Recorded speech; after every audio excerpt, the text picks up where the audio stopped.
Base sa nauna nating ibinalita dito din sa ating channel. Kumpirmado na nga ang balita matapos na inisplot ng Showbiz Insider na si OG Diaz ang pagbabalik kapamilya umano ni TV host actress Maha Salvador.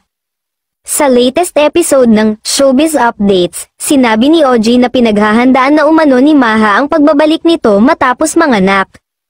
Ito nga, may magbabalik kapamilya na rin, itago natin sa pangalang Maha Salvador, saad ni OG. Alam mo ba ngayon ay talagang si Maha ay sumasayaw-sayaw na pagkapanganak, nagpapaganda na ng katawan para sa kanyang pagbabalik nga ay bonggang-bongga, wika niya. Dagdag pa ng Showbiz Insider, welcome back, Maha Salvador, at sana tuloy-tuloy na yan. Fortunately ayon kay OG hindi raw kasama ang aktres sa mga artistang hindi na makakabalik sa ABS-CBN matapos umexit ng malagay ang TV network sa alanganin dahil sa umano'y isyu ng prangkisa noong 2020.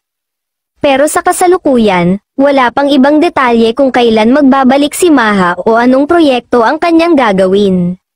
Bukod dito ay wala pa rin siyang inilalabas na anuman upang kumpirmahin o pabulaanan ang nasabing chika.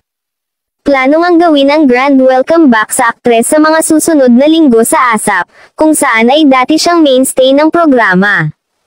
Katulad ni James Reid, aasahan ang bonggang welcome back party sa aktres sa nasabing programa. Bukod kay James at Maha ay may dalawa pang stars ang muling magbabalik sa kapamilya. May mga netizen ang sabik na masilayan muli sa drama si Maha at ipasok siya sa FPJ Batang Quiapo kasama ang kanyang dating katambal doon na si Coco Martin. Napatunayan na noon ang kanilang chemistry bilang sina Cardo at Glenn sa mga unang season ng patok na seryeng FPJ Ang Probinsyano.